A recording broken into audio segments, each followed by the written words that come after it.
আপনার হয়তোবা বড় পরিসরে বিজনেস আছে, কিন্তু আপনি যখন ভিসা করতে যাবেন, যে কোনো দেশের ভিসা, মালয়েশিয়া অথবা আপনি যদি ফার্স্ট ওয়ার্ল্ডের ক্ষেত্রে ধরেন ইউকে, অস্ট্রেলিয়া, জাপান, যে কোনো দেশে ভিসা করতে গিয়ে আপনার বিজনেসটা কত বড় বা আপনার বিজনেসটা কত ভ্যালুয়েবল, এটা অ্যাম্বাসিকে কীভাবে বুঝাবেন?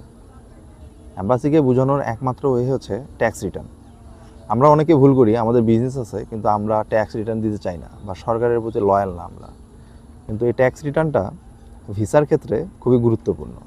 আপনার একটা ট্যাক্স রিটার্নের মাধ্যমে অ্যাম্বাসি বুঝতে পারবে আপনি কতটা লয়াল বা আপনার বিজনেসটা কত বড়, আপনি দেশের প্রতি কতটা লয়াল। আর আপনি যখন একটা বাংলাদেশের প্রতি বা আপনি নিজ দেশের প্রতি লয়াল, তখন তারা ধরে নেবে আপনি আইনের প্রতি শ্রদ্ধাশীল এবং আপনি তাদের আইনের প্রতি শ্রদ্ধাশীল হবেন। কিন্তু যখন আপনি ট্যাক্স রিটার্নটা দেবেন না, আপনি আপনি হয়তো আজ ভাবছেন আপনি ট্যাক্স রিটার্ন দেন নাই, আপনি সরকারকে ফাঁকি দিচ্ছেন, বা আপনার অনলাইন সেরকম ট্রানজিশন হয় না, আপনার বিজনেস হচ্ছে অফলাইনের বিজনেস, সরকার তো দেখতে আসবে না আপনার বিজনেসে কত টাকা লেনদেন হচ্ছে, কী হচ্ছে না হচ্ছে, সরকার তো সেটা ইন্সপেকশন করতে আসবে না।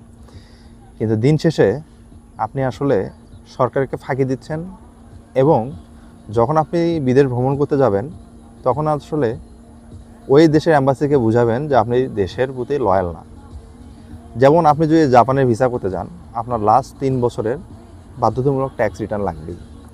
এবং সেমভাবে ফার্স্ট ওয়ার্ল্ডের যে ভিসা, ফার্স্ট ওয়ার্ল্ড কান্ট্রি আপনি যদি ভিজিট ভিসা করতে যান, সেক্ষেত্রে ট্যাক্স রিটার্ন হচ্ছে একটা পজিটিভ সাইন, এবং তারা ধরে নেয় আপনি ট্যাক্স রিটার্ন দিচ্ছেন মানে আপনি সরকারের প্রতি লয়াল, আপনি আইনের প্রতি শ্রদ্ধাশীল।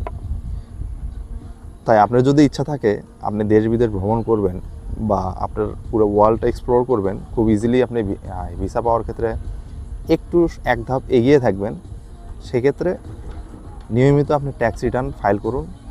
একটা দক্ষ লয়ারের সাথে যোগাযোগ করে আপনার ট্যাক্স রিটার্নগুলো সাবমিট করুন নিয়মিত, এবং আপনার বিজনেসের বা আপনার ইনকাম সোর্সের যে ডকুমেন্টগুলো আছে, এই ডকুমেন্টগুলো আপনি সঠিকভাবে প্রপারলি ইউজ করুন।